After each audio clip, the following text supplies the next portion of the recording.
Halo Sumatera Utara, selamat sore pemirsa. Sumatera Utara kembali hadir pada Anda memperbarui informasi Anda seputar Sumatera Utara edisi Senin 8 Januari 2024 bersama dengan saya Muhammad Budi SR. Dan saya Audran dari Olinka. Sejumlah informasi menarik telah disiapkan oleh tim redaksi kami. Berikut berita selengkapnya.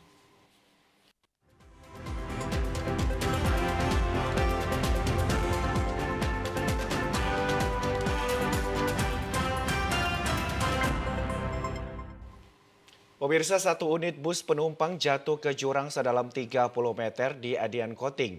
Dalam peristiwa ini 2 orang meninggal dunia dan 11 penumpang lainnya mengalami luka-luka. Bus Sumatera Tapanuli Transport bernomor polisi BB7014BB jatuh ke dalam jurang tepatnya di Jalan Lintas Sumatera Dusun Parsingkaman, Desa Pagaran Lambung, Kecamatan Adian Koting pada Minggu lalu.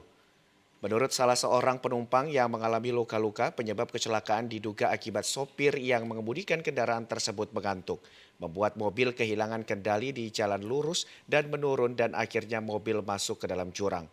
Saat ini evakuasi terhadap korban dan bus telah dilakukan dengan dibantu warga sekitar, sedangkan bus ditarik ke atas dengan menggunakan mobil derek. Kasat Lantas Polres Taput, AKP Dahdial Saragi menjelaskan korban yang sempat dirawat di puskesmas sudah dijemput pihak keluarga. Sementara korban yang mengalami luka berat hingga saat ini masih dalam perawatan intensif. Adapun korban yang meninggal yakni supir Mardongar Manurung dan seorang penumpang telah diserahkan kepada pihak keluarga. Akibat curah hujan tinggi mengakibatkan sejumlah tanggul sungai di Batubara rusak tergerus derasnya arus air. Jika tidak segera ditangani, pemukiman warga yang berada di sekitar aliran sungai terancam terendam banjir. Salah satu titik kerusakan tanggul berada di Sungai Dalu-Dalu, Desa Sukaraja, Kecamatan Air Putih, Batubara. Di lokasi tersebut tanggul longsor sepanjang 3 meter dan nyaris jebol, padahal tanggul tersebut baru beberapa bulan lalu selesai diperbaiki. Untuk mengantisipasi kerusakan tanggul yang lebih parah, Dinas Pekerjaan Umum dan Tata Ruang PUTR Pemerintah Kabupaten Batubara menurunkan 1 unit eskavator dan menutup tanggul yang nyaris jebol menggunakan karung berisi tanah. Sekretaris Dinas PUTR Pemkab Batubara, Lendi Oprianto mengatakan, kerusakan tanggul disebabkan tingginya curah hujan di hulu sungai yang berada di Kabupaten Simalungun, sehingga debit air sungai di Batubara meningkat. Sedikitnya ada 7 titik tanggul yang bermasalah, yaitu 2 titik di Desa Tanjung Muda, 2 titik di Desa Sukaraja, dan 3 titik di Desa Tanah Tinggi.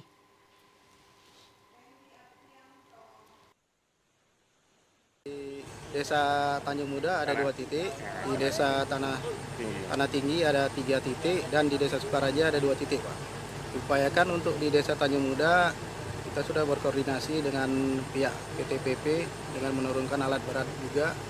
Untuk yang di Desa Tanah Tinggi, kita menurunkan alat eskavator long arm. Dan untuk di Desa Sukaraja, kita menurunkan alat eskavator mini untuk mengisi geobag ke dalam goni. Debit air yang dari Kabupaten Simalungun terus menambah, dan apabila ini tidak di Kabupaten Simalungun tidak berhenti hujannya, maka akan semakin naik debit air di Desa Tanah Tinggi.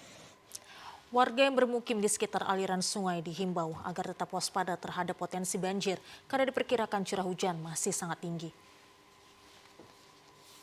Pemirsa, warga mulai membersihkan material lumpur yang masuk ke dalam rumah mereka pasca meluapnya Sungai Galanggang yang berada di lingkungan 2 Pasar Sibuhuan, Kecamatan Barumun baru-baru ini. Banjir yang melanda Kabupaten Padang Lawas baru-baru ini mengakibatkan ratusan rumah warga terendam banjir. Kini warga mulai membersihkan rumah mereka yang tertimbun lumpur dan material banjir. Pembersihan ini dilakukan warga dengan bergotong royong menggunakan alat seadanya. Untuk membuang material lumpur, warga harus mengeluarkan biaya pribadi dengan menyewa mobil pick-up dengan biaya Rp150.000 per mobilnya. Masyarakat mengeluh belum ada perhatian dari pemerintah kepada masyarakat yang terkena banjir. Salah satu warga, Ali Wardana Hasibuan, mengaku hingga kini belum ada bantuan dari pemerintah kepada masyarakat yang terkena banjir. Kami ini udah istilahnya udah dibersihkan, udah ada 10 mobil. Dalam per mobil 150.000 gitu. bersihkan apa ini lumpur ini. Kayak mana ya dibilangnya? Kayak dibilang kan ini kan kayak enggak pemerintah yang enggak kayak respon ku tengok. Hal serupa juga disampaikan Joy Christian bahwa sewaktu banjir datang, dirinya hanya bisa menyelamatkan sepeda motor saja, yang lainnya terendam air dengan ketinggian mencapai 1,5 meter. Sekitar ada 1,5 meter lah bang. Itu kejadiannya sekitar pukul berapa waktu itu? Situ kejadiannya pukul tengah 1 malam itu. Tengah 1 malam air itu tiba-tiba naik. Itu kami panik kan, baru kereta langsung kami amankan pertama. Baru nggak ada barang-barang yang selamat. Cuma kereta lah. Warga lingkungan 2 Pasar Sibuhuan yang terdampak banjir mengharapkan ada perhatian dari pemerintah sehingga dapat meringankan beban mereka akibat bencana banjir. Akses Jalan Mersabut, Kecamatan Medan Helvetia, kondisinya mengalami rusak parah, sehingga pengendara yang melintas harus ekstra hati-hati. Untuk mengetahui lebih lanjut kondisi jalan rusak tersebut, kita ikuti laporan reporter TVRI Sumatera Utara, Anissa Redi. Berikut laporannya, Anissa. Selamat sore, Anissa. Ya, silakan Anissa laporannya.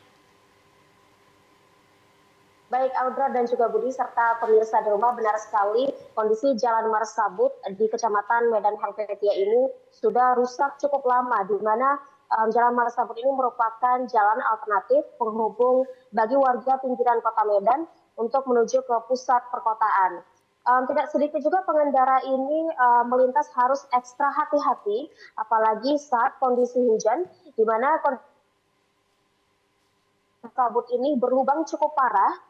Dan pada saat cuaca hujan digenangi oleh air dan lumpur yang dalam, sehingga tak jarang banyak pengendara yang terjatuh, bahkan mengalami kerusakan spare part bagian mobil maupun sepeda motornya.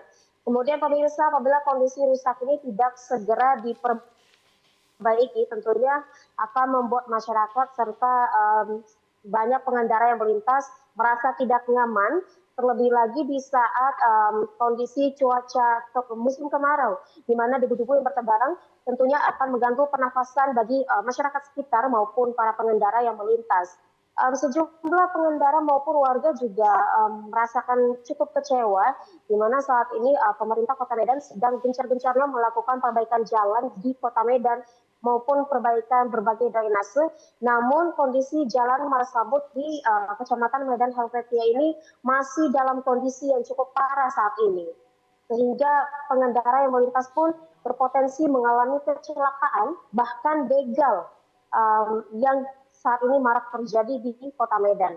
Sehingga diharapkan menjadi perhatian oleh pemerintah Kota Medan untuk memperbaiki Jalan Mersabut di Kecamatan Medan Helvetia ini demi kenyamanan masyarakat Kota Medan, terkhusus kenyamanan masyarakat Kota Medan Helvetia. Demikian dapat dilaporkan, kembali ke studio Budi dan Audra. Baik, terima kasih Anissa atas laporan Anda. Selamat bertugas kembali. Selamat sore.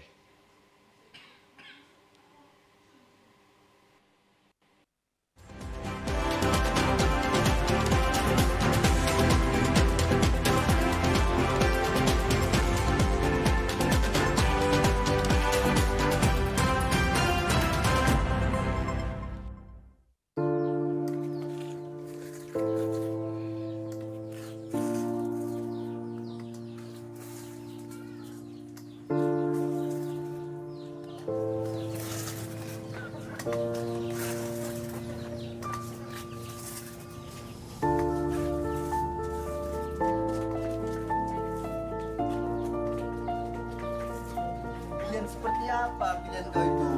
Pilihanku pasti yang terbaik. Dibanding pilihanmu, mau dibawa kemana negara kita ini? Apa aja pilihan kau? Ada apa? Oh tidak, pilihanku itu pasti yang terbaik. Salah kau sama saja kau sama. Banyak kali.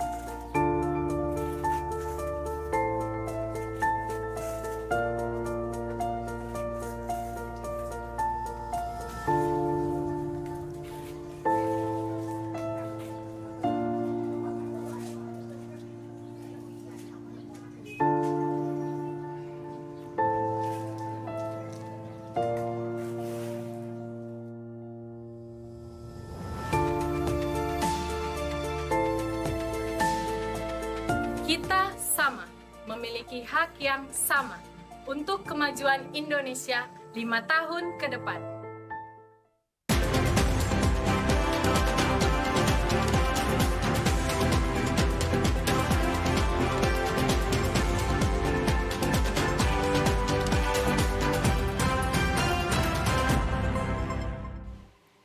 Terima kasih masih bersama kami di Sumatera Utara hari ini. Pemirsa, Direktorat Reserse Narkoba Polda Sumatera Utara menangkap 2 nelayan yang diduga membawa narkoba jenis sabu-sabu seberat 10 kg.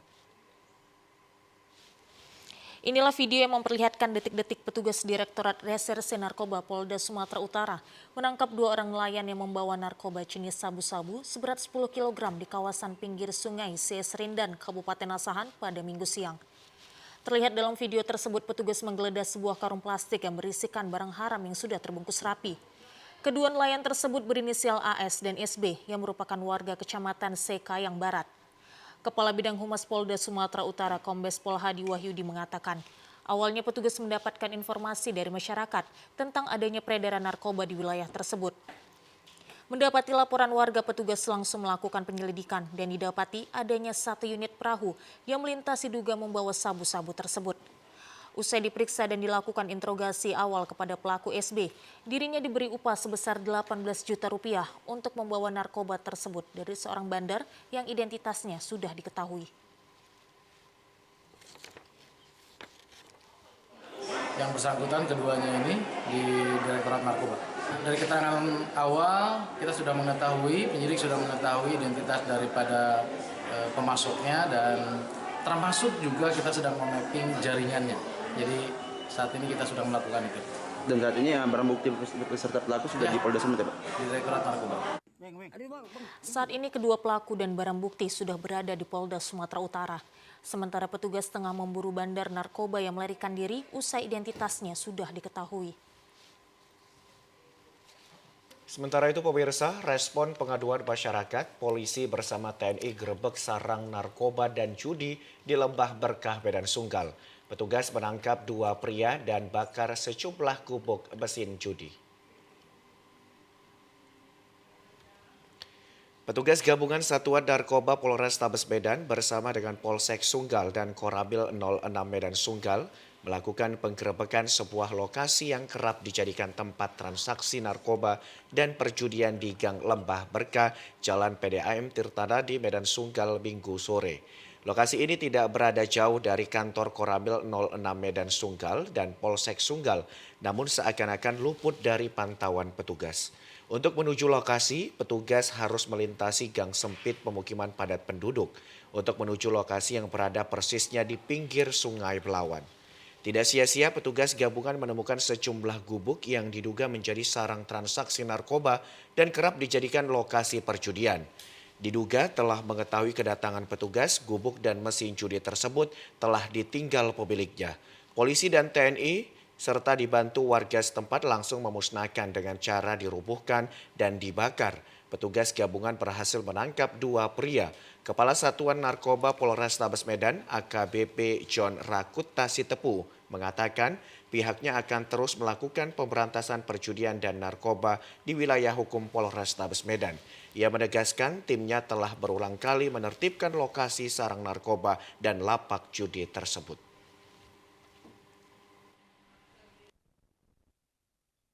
Dan hasil penggerebekan ini dapat kami amankan 2 orang yang masih akan kita dalami perannya apakah sebagai bandar ataukah sebagai pemakai saja. Dan juga ada kami amankan beberapa alat perjudian. Dan atas desakan masyarakat kita rubuhkan semuanya pondok-pondok liar yang berada di pinggiran sungai ini karena memang tidak diperbolehkan ada bangunan di bantaran sungai.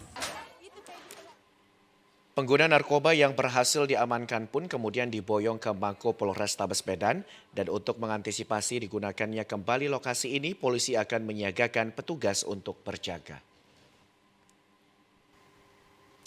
Unit Reserse Kriminal Polsek Tanjung Merawa membekuk pelaku jamret yang bersembunyi di rumah kosong di Jalan LPG, Desa Tanjung Baru, Kecamatan Tanjung Merawa, Kabupaten Deli Serdang.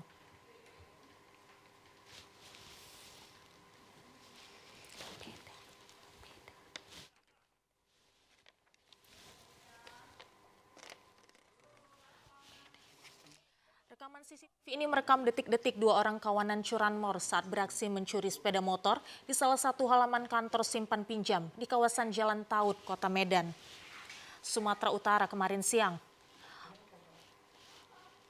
Pelaku yang diduga sudah mengincar motor korban. Melihat pagar dalam keadaan tidak terkunci dan langsung masuk ke area parkiran lalu merusak kunci kontak sepeda motor.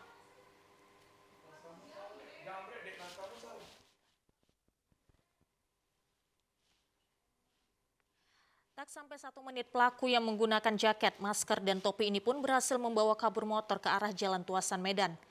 Rekan korban, Soraya, mengatakan pemilik motor saat kejadian sedang tak di lokasi kejadian.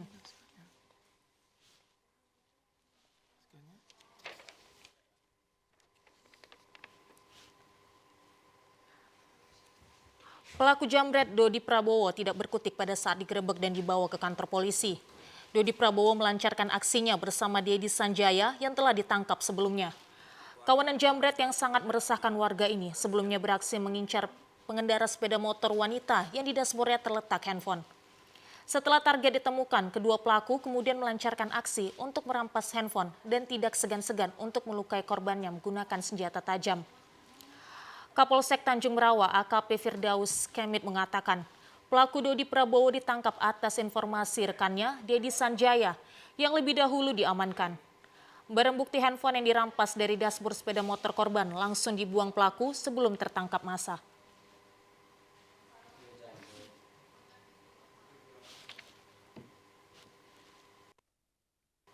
Warga melaporkan kepada pihak kepolisian Polsek Tanjung Merawa dan mengamankan pelaku yang bernama Dedi Sanjaya.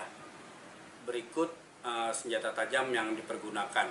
Sedangkan Dodi Prabowo melarikan diri dengan sepeda motor yang digunakan. Kemudian kami melakukan pengembangan dari tindak pidana pelaku kejahatan tersebut dan kami berhasil mengamankan Dodi Prabowo yang ikut dalam kejadian tersebut. Atas perbuatannya, pelaku terpaksa harus mendekam di sel tahanan Polsek Tanjung Merawa dan dijerat pasal 365 ayat 2 dengan ancaman hukuman 12 tahun penjara.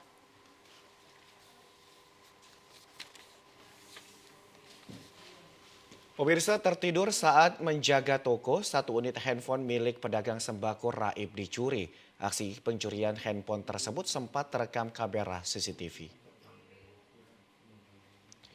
Inilah detik-detik seorang pria yang nekat masuk ke sebuah toko sembako untuk mengambil barang berharga milik penjaga toko di kawasan Pulau Brayan, Kecamatan Medan Barat. Namun aksinya yang terekam kamera pengawas atau CCTV ini, pelaku yang beraksi seorang diri ini awalnya datang dan melihat kondisi toko yang sepi. Saat korban menjaga toko sedang tertidur, pelaku langsung melancarkan aksinya dengan mengambil handphone korban. Berhasil mengambil handphone korban, pelaku mencari barang berharga lainnya. Namun saat hendak memeriksa barang-barang milik korban, korban tersentak dari tidurnya dan pelaku langsung berpura-pura sebagai pembeli. Ketika pedagang mengatakan tidak ada barang yang dia cari, pelaku berbadan tinggi tersebut dengan cepat meninggalkan lokasi. Korban Charles mengatakan dirinya menyadari handphone miliknya hilang setelah 30 menit pria tersebut pergi.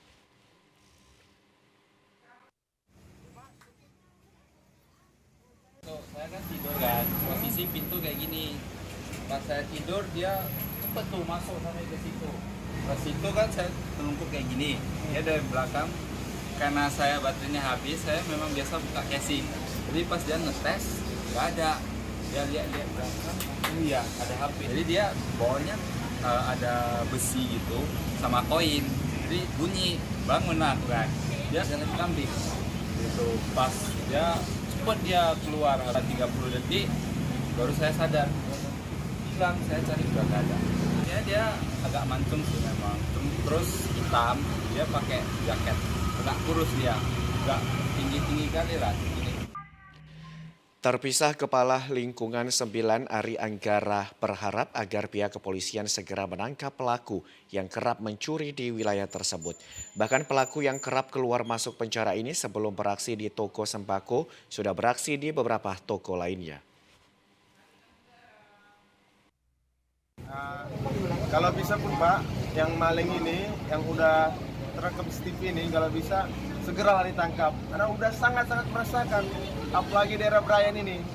Asli dia aja malingnya. Karena posisi 2 tahun lalu dia udah pernah ketangkap. Jadi saya minta tolong kepada aparat kepolisian untuk menangkap ini maling segera. 5 handphone raib dicuri pria misterius di sebuah toko emas di Jalan Yosudarso, Medan, Sumatera Utara kemarin. Aksi pria misterius ini terekam CCTV dan dikenal telah melakukan aksi yang sama di toko lainnya. Inilah detik-detik aksi pria misterius yang nekat menjarah handphone milik toko emas terekam kamera CCTV. Dalam aksinya, pria tersebut dengan santai masuk ke toko emas tanpa menggunakan penutup wajah. Saat ia beraksi, penjaga toko sedang tidak berada di depan, melainkan sedang ke belakang. Melihat situasi sepi, pria memakai topi ini langsung memeriksa setiap meja toko emas tersebut. Pria yang memiliki postur tubuh tinggi ini berhasil membawa kabur 5 handphone. Kepala Lingkungan 15 Ramadan mengatakan, dikenal pernah melakukan hal yang sama di toko lainnya, serta beberapa hari yang lalu sebelum beraksi di toko emas ini, pria tersebut juga melancarkan aksinya di pasar tradisional Jalan Mayor. Ramadan telah berkoordinasi kepada seluruh kepala lingkungan Kelurahan Brayan. Pria tersebut bukan warga setempat.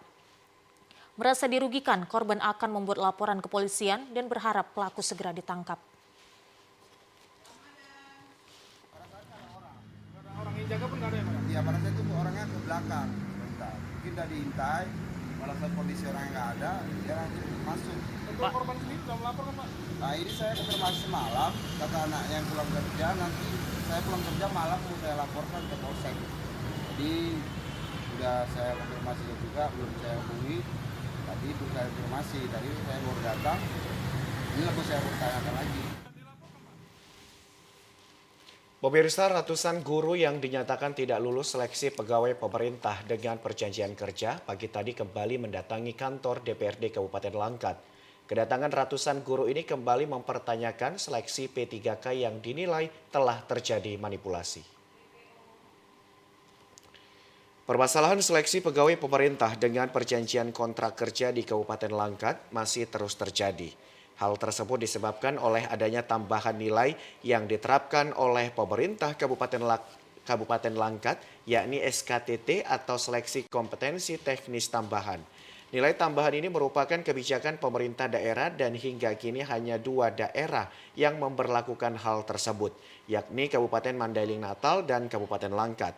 Tentunya nilai tambahan ini menjadi permasalahan baru yang mengakibatkan 2 daerah ini menjadi polemik berkepanjangan bagi calon peserta P3K. Seperti halnya di Kabupaten Langkat, sebanyak 200 orang lebih calon peserta seleksi P3K gugur akibat penambahan nilai tersebut. Padahal ketika ujian CAT atau Computer Assistant Test, 200 orang peserta ini meraih nilai yang tertinggi. Penambahan nilai SKTT ini tentunya menjadi tanda tanya besar bagi para calon peserta ujian P3K karena diduga telah terjadi permainan dan manipulasi. Ketua Kontras Sumatera Utara, Rahmat, sekaligus pendamping ratusan guru mengatakan pihak pemerintah Kabupaten Langkat tidak ada menjelaskan mengapa harus ditetapkan sistem penambahan nilai. Jadi kita melihat ada ketidakberesan dalam proses penilaian P3K di Langkat. Lalu kemudian kita juga akan meminta ke Komisi Informasi karena pihak BKD dan Dinas Pendidikan tidak mampu memberikan penjelasan terkait bagaimana SKTT itu diberikan. Jadi kita akan mendorong melalui sistem hukum yang ada, yaitu melalui KIP, Komisi Informasi Publik, untuk meminta kejelasan bagaimana SKTT itu diberikan terhadap guru-guru yang kita dampingi. Karena tidak memperoleh jawaban yang sesuai, rencananya ratusan guru didampingi dengan kuasa hukum akan mempertanyakan permasalahan seleksi P3K ke Komisi Informasi Publik yang ada di Sumatera Utara.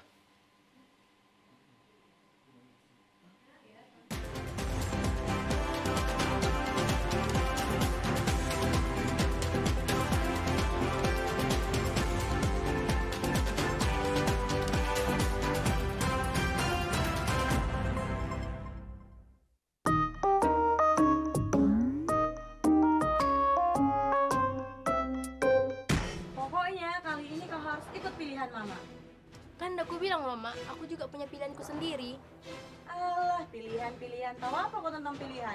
Mama udah lebih dulu lahir, jadi Mama tahu mana yang terbaik untukmu.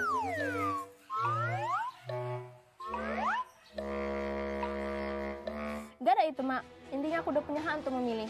Pokoknya Mama gak mau tahu. Toh, ikut pilihan Mama. Udahlah, Mak. Mama jangan paksa anak kita untuk mengikuti pilihan Mama. Dia sudah dewasa, Mak. Dia tahu mana yang terbaik untuk masa depannya, Mak. Kan itu lebih bagus daripada tidak memilih. Toh, siapapun terpilih nanti, mereka putra terbaik bangsa Indonesia. Ah, Bapak ini pun sama aja, bela-bela Mirna aja terus. Intinya, Mak, aku udah bulat sama pilihanku sendiri.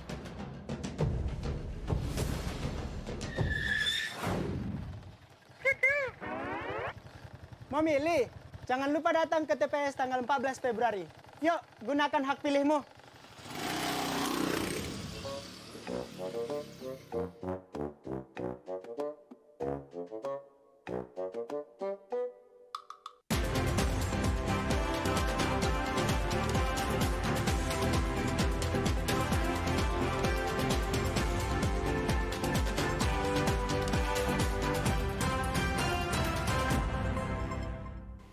Terima kasih Anda masih bersama dengan kami, pemirsa. Pada debat ketiga calon Presiden Republik Indonesia, Ketua Timnas Amin Sumut, Edi Rahmayadi mengatakan dalam debat kali ini calon Presiden Anies Baswedan tampak kembali menguasai jalannya debat seperti pada debat pertama lalu. Kemeriahan suasana debat calon presiden yang dilakukan ketiga kalinya digelar oleh Komisi Pemilihan Umum tak hanya berlangsung di Istana Senayan, Jakarta yang merupakan tempat digelarnya debat kali ini. Kemeriahan juga terlihat di posko kemenangan tim kampanye daerah atau Timnas Anies Muhaimin Sumatera Utara yang terletak di Jalan Sudirman, Kota Medan. Dengan penuh semangat yang energik, ratusan relawan Amin Sumut dan juga kader para partai pengusung yakni PKS, Nasdem, PKB, dan Partai Umat pun juga tampak memadati posko pemenangan Amin Sumut ini. Ketua Timnas Amin Sumut Edi Rahmayadi mengatakan dalam debat kali ini calon Presiden Anies Baswedan tampak kembali menguasai jalannya debat seperti pada debat pertama lalu. Dirinya mengklaim bahwa Anies lebih memahami strategi pertahanan dan keamanan Indonesia dibanding dengan dua calon presiden lainnya.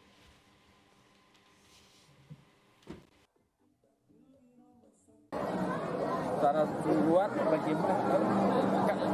Udah pasti si Anies lebih baik, lebih mengarah pada suatu konsep operasi. Konsep operasinya apa? Walaupun tak disebut, tapi materi-materinya disebut. OMP dan OMSP. Disebut tadi ada judi online, ada prostitusi, ada apa. Itulah operasi militer selain perang. Mantan Gubernur Sumut ini juga menyoroti perihal postur TNI yang dibahas di dalam debat. Edi menyebut bahwa postur TNI adalah keterpaduan kekuatan, kemampuan, dan gelar kekuatan TNI dan bukan merupakan jumlah alutsista seperti yang dipaparkan oleh calon Presiden nomor urut 2 Prabowo Subianto, sehingga dinilai keliru olehnya. Rumah Kolaborasi Bobi Nasution atau RKBN menggelar nonton bareng debat Capres. Dalam nobar debat ini, Ketua RKBN M. Azril berharap agar di Sumatera Utara swing voters bisa beralih ke Prabowo Gibran. Rumah Kolaborasi Bobi Nasution melakukan nonton bareng debat Capres 2024 di kawasan Jalan Teku Cikditiro pada Minggu malam. Debat ketiga ini disiarkan di sejumlah stasiun televisi swasta pada pukul 7 malam dengan total durasi 190 menit. Dalam tema debat kali ini adalah pertahanan, keamanan, hubungan internasional, dan geopolitik. Sejak awal debat dimulai, para pendukung paslon 02 Prabowo Gibran terlihat serius mendengarkan dan memperhatikan gagasan yang disampaikan ketiga calon presiden. Ketua Rumah Kolaborasi Bobi Nasution M. Azril mengatakan, dalam debat kali ini dirinya menyebut Prabowo sudah ahli dalam tema debat tersebut. Hal itu lantaran karena Prabowo menjabat dalam Menteri Pertahanan Negara. Selain itu juga berharap agar di Sumatera Utara swing voters bisa beralih ke Prabowo Gibran. Diketahui swing voters merupakan para pemilih yang pilihan politiknya masih bisa berubah. Pemilih di kategori ini dinilai mengedepankan rasionalitas dan melihat gagasan yang disampaikan para peserta pemilu. Dan rata-rata swing voters didominasi generasi milenial.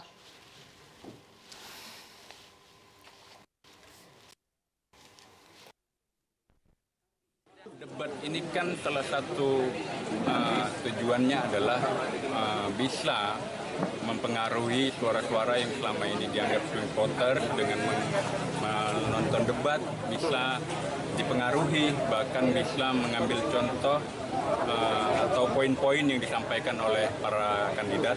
Dan kita berharap di Sumatera Utara suara-suara swing voters tadi bisa beralih ke pasangan nomor urut 2. Kita berharap target menang satu putaran bisa terwujud.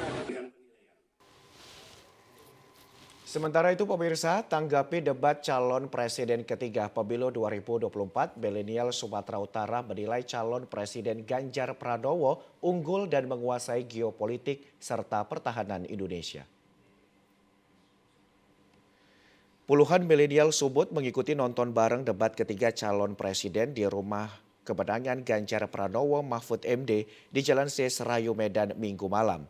Selama 120 menit, para milenial dengan seksama namun santai menyimak satu persatu gagasan dan jawaban dari masing-masing calon presiden pemilu 2024.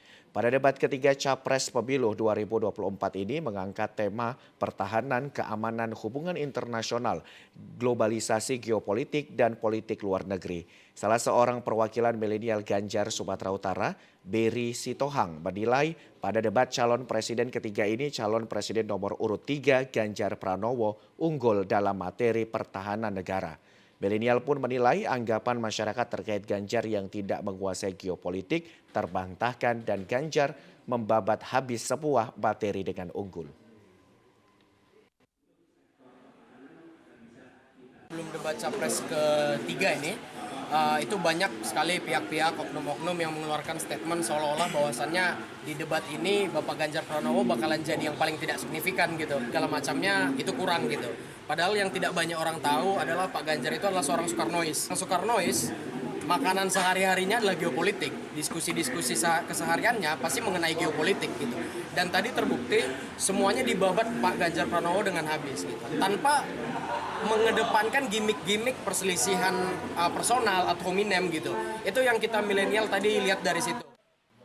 Sementara itu, Wakil Ketua TPD Ganjar Mahfud Sumatera Utara, Ramses Simbolon menilai Ganjar memakai pakaian bertema army atau militer menunjukkan simpatinya kepada para penjaga pertahanan negara, yakni pertahanan udara dan laut.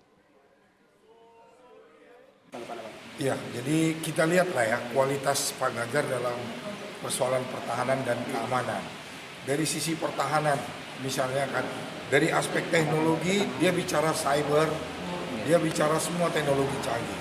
Tapi dari bicara infrastruktur, bagaimana dia menjelaskan bahwa kita butuh pengawalan di sektor laut dengan memfasilitasi tanker-tanker, menguasai teknis, tapi dia juga menguasai konsep teknologi canggih. Itu dari aspek, itu contoh kecil dari aspek pertahanan negara. Ganjar juga dinilai sangat matang dengan mempersiapkan konsep teknologi cyber serta memperhatikan kesejahteraan TNI Polri dengan menaikkan anggaran pertahanan. Komisi Pemilihan Umum Kabupaten Labuhan Batu Utara terima 1 unit truk bermuatan surat suara pemilu tahun 2024. Surat suara tersebut merupakan surat suara untuk calon Dewan Perwakilan Daerah serta calon presiden dan wakil presiden. Meski terlambat 6 jam dari jadwal akibat terhadang banjir, truk angkut surat suara calon DPD serta calon presiden dan wakil presiden yang dikirim dari KPU Provinsi Sumatera Utara tiba di gudang KPUD Labura.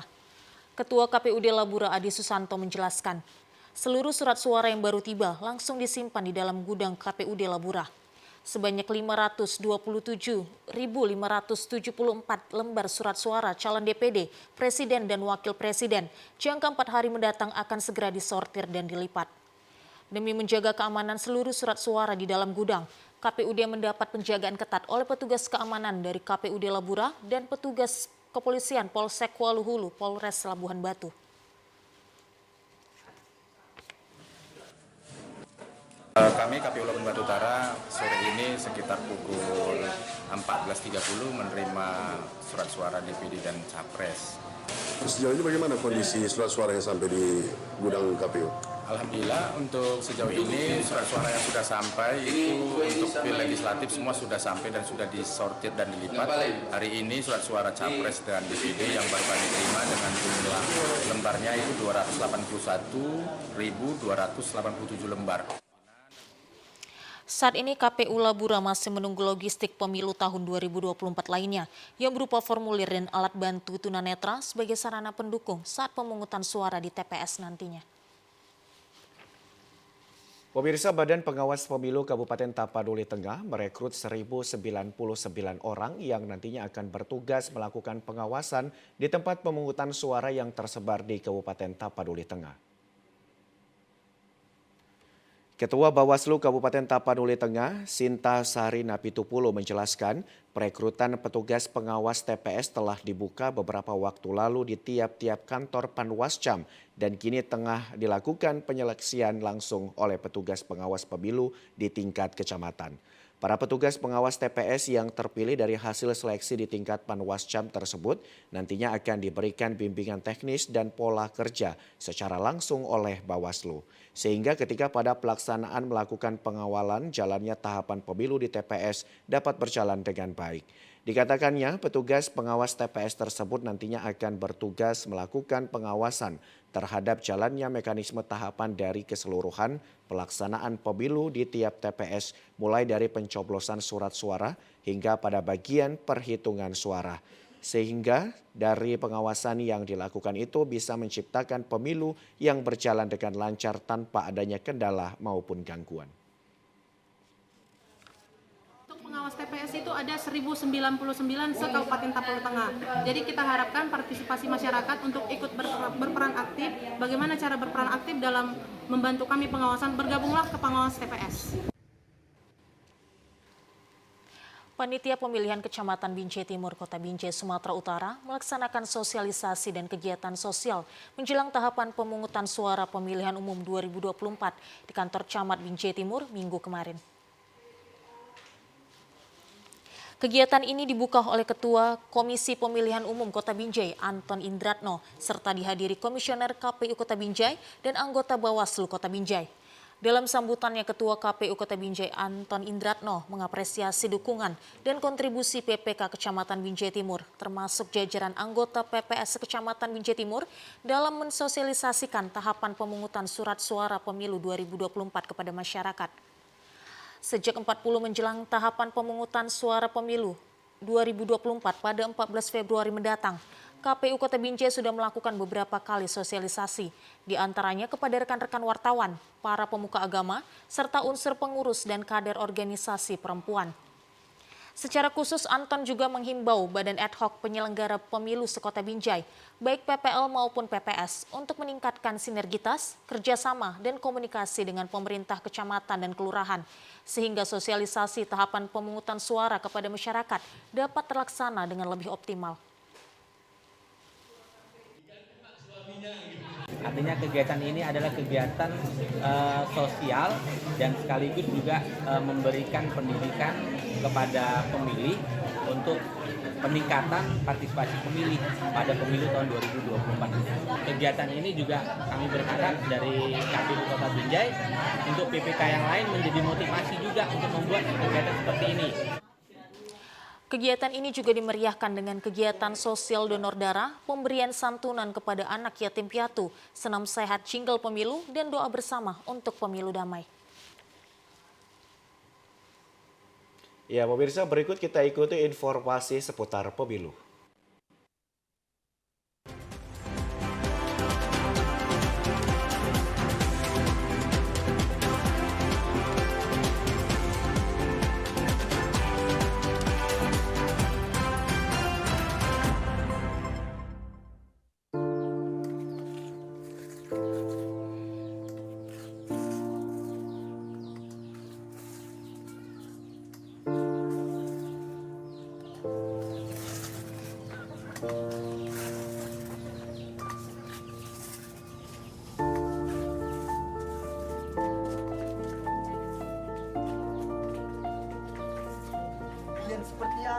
kejadian kau itu?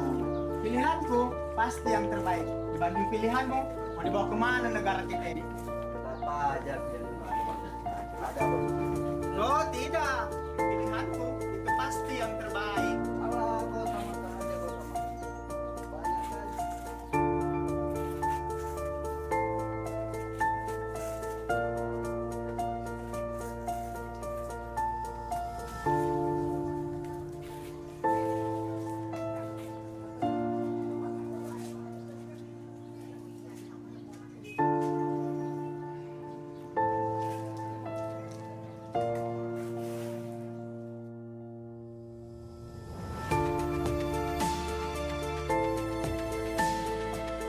Kita sama, memiliki hak yang sama untuk kemajuan Indonesia 5 tahun ke depan.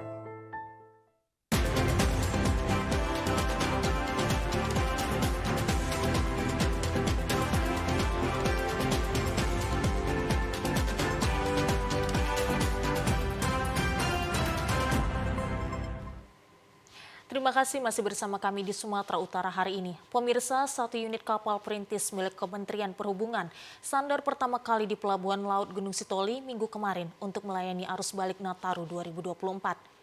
Warga dan para penumpang berharap kapal tersebut tetap beroperasi karena harga tiketnya yang sangat terjangkau.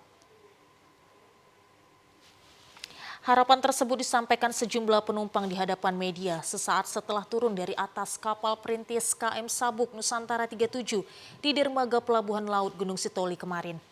Diketahui kapal perintis ini hanya singgah sekali di Pelabuhan Laut Gunung Sitoli untuk memenuhi permintaan khusus pada musim arus balik Natal dan Tahun Baru rute Pelabuhan Sibolga Gunung Sitoli.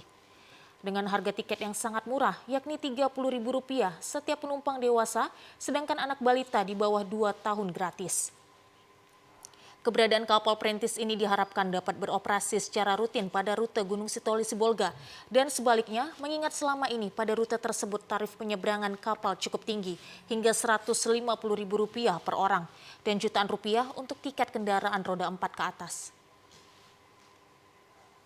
Sangat-sangat murah sekali sih, jadi kami berharap bisa beroperasi, apalagi kami kan yang merantau-merantau, kami kepengen sekali, maksudnya kapal ini beroperasi terus, jadi kami bolak-balik itu gampang, karena dari sebelumnya itu mahal banget, bisa sampai 155, apalagi kemarin kan sempat kehabisan tiket, jadi kayak melambung tinggi, biasanya kami beli di bawah 100, jadinya 100 ke atas 155, jadi dengan adanya kapal ini, aku aja dari Telo ke sini cuma 33.000. Jadi kami berharap apalagi yang siswa-siswa kan yang dari Sanjadi, kami berharap kapal perintis atau Sabuk Nusantara ini tetap beroperasi.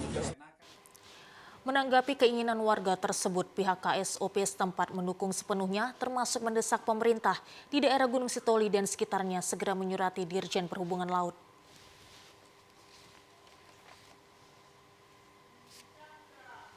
Tiket melalui kapal perintis itu nilainya Rp30.000, sedangkan melalui kapal penyeberangan biasa itu sampai Rp100.000 lebih.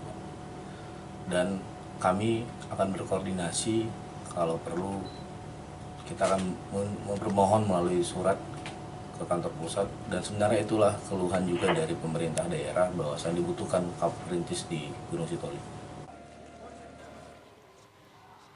Pemirsa, hingga penghujung Desember 2023 lalu, kepolisian bersama program Bayangkari Peduli telah melakukan bedah rumah dan rumah ibadah di Nia Selatan. Selama pelaksanaan program tidak hanya menyerap tenaga kerja, juga menyerap pemanfaatan material lokal. Pada program itu, sejumlah material bangunan pendukung bersumber dari material lokal seperti kayu batu dan kerikil, serta pasir sangat diperlukan. Pengadaan melibatkan masyarakat setempat, sedemikian juga dari sisi tenaga kerja pada pembuatan bangunan rumah rehab total kepada keluarga kurang mampu dan kondisi rumahnya tidak layak huni. Bagi warga yang terlihat mengaku berkesempatan untuk meraup penghasilan pendapatan ekonomi yang dapat dimanfaatkan termasuk untuk penyediaan kebutuhan keluarga mereka. Sementara bagi sejumlah penerima manfaat program ini mengaku berterima kasih kepada institut kepolisian karena menjadikan daerah itu sebagai lokasi khusus program Bayangkari Peduli. Selama ini banyak sekali yang meminta-minta data-data dari sini, tapi baru kali inilah terjadi ada bantuan. yang seperti demikian. Ini bantuan dari mana? Dari tim kepolisian. Sebagai kami penerima bantuan rumah ini sangat bersyukur sekali, di mana selama ini kita selalu berharap supaya ada jalan keluar untuk bisa terbangun rumah ini, tapi baru kali inilah ada jawaban dari setiap apa yang menjadi doa-doa kita. Untuk menjawab keinginan warga akan pemerataan pembangunan, kini pemerintah daerah juga terus melakukan upaya pembangunan ekonomi, termasuk infrastruktur dalam upaya meningkatkan ekonomi masyarakat di daerah tersebut. Apabila Anda ingin menikmati pemandangan alam yang indah serta sejuknya udara pegunungan, tidak salah bila datang ke Sungai Siraisan di Ulu Barumun, Padang Lawas. Sungai Siraisan yang berada di Kecamatan Ulu Barumun, Kabupaten Padang Lawas memiliki panorama alam yang indah dengan suasana pegunungan dan sangat cocok untuk tujuan wisata keluarga di akhir pekan. Di samping alamnya yang asri, pengunjung juga dapat menikmati mandi air pegunungan yang dingin, bersih dan jernih sambil melepas kepenatan. Setiap akhir pekan atau hari libur, wisata pemandian Sungai Siraisan ini biasanya selalu ramai dikunjungi wisatawan, tidak hanya dari Kabupaten Padang Lawas, namun ada juga yang datang dari kabupaten lainnya. Untuk dapat ke lokasi wisata ini cukuplah mudah dengan menggunakan kendaraan, serta jarak tempuh hanya sekitar 30 menit dari ibu kota Sibuhuan. Salah seorang pengunjung Maksum sengaja datang bersama keluarga untuk jalan-jalan, sekaligus menikmati air pegunungan yang dingin dan bersih. Alami airnya kan, tengoklah ini bersih, dinginnya minta ampun ini Pak. Ya dingin betul. Ini baru mandi sebentar tadi, udah berhenti, istirahat dulu. Oh biasanya padat ini Pak. Ini mungkin karena musim hujan inilah Pak. Hal serupa juga disampaikan Muhammad Sofyan Nasution. Ia sengaja datang bersama keluarga untuk liburan, menikmati pemandangan indah, serta mandi air pegunungan. Makanya mumpung hari libur, makanya main kemari. Cukup bagus Bang. Kalau suasana alamnya, ya kalau dari dulu sampai sekarang, untuk perubahannya sekarang sudah lebih bagus lagi daripada sebelumnya. Cukup dingin, namanya air dari gunung langsung.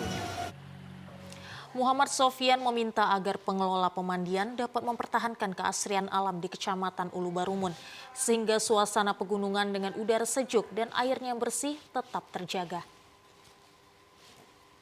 Pemirsa, berikut informasi perakiraan cuaca di sejumlah daerah di Sumatera Utara dari Badan Meteorologi, Klimatologi, dan Geofisika. Wilayah 1 Medan berlaku pada hari Selasa 9 Januari 2024. Halo Sobat BMKG, berjumpa kembali bersama saya Marta Manurung, perakirawan cuaca Balai Besar MKG Wilayah 1 Medan yang akan menyampaikan informasi perakiraan cuaca dan hotspot Provinsi Sumatera Utara untuk hari Selasa 9 Januari 2024. Pagi hari wilayah Sumatera Utara diperkirakan cerah berawan, pada siang hingga sore hari berpotensi hujan ringan hingga lebat di wilayah Nias Utara, Nias Barat, Langkat, Dairi, Pakpak Barat, Humbahas, Madinah, Tapanuli Tengah, Sibolga, Padang Lawas Utara, dan Labuhan Batu Selatan. Untuk malam hari berpotensi hujan ringan hingga sedang di sebagian wilayah Sumatera Utara, di mana potensi hujan sedang terjadi di Madinah, Tapanuli Tengah, Sibolga, Pakpak Barat, Humbahas, dan sekitarnya. Serta untuk dini hari berpotensi berawan di seluruh wilayah Sumatera Utara, dengan suhu udara 16 hingga 31 derajat Celcius dan kelembapan udara 60 hingga 97%. Arah angin bertiup dari timur laut hingga tenggara dengan kecepatan angin 10 hingga 30 km per jam. Pada tanggal 7 Januari 2024 terpantau tidak ada titik panas di wilayah Sumatera Utara. Kami menghimbau kepada masyarakat agar tetap waspada akan potensi hujan sedang hingga lebat yang dapat disertai petir dan angin kencang di wilayah pesisir barat, pesisir timur, dan pegunungan Sumatera Utara yang dapat berpotensi mengakibatkan banjir ataupun longsor. Demikianlah informasi perakiraan cuaca dan hotspot yang dapat kami sampaikan. Semoga bermanfaat bagi Sobat BMKG semuanya. Terima kasih dan sampai jumpa. Ya pemirsa, informasi tadi menutup perjumpaan kita pada program Sumatera Utara hari ini. Saya Muhammad Budi SR. Dan saya Audranda Rolinka mengucapkan terima kasih atas perhatian Anda. Selamat sore dan sampai jumpa.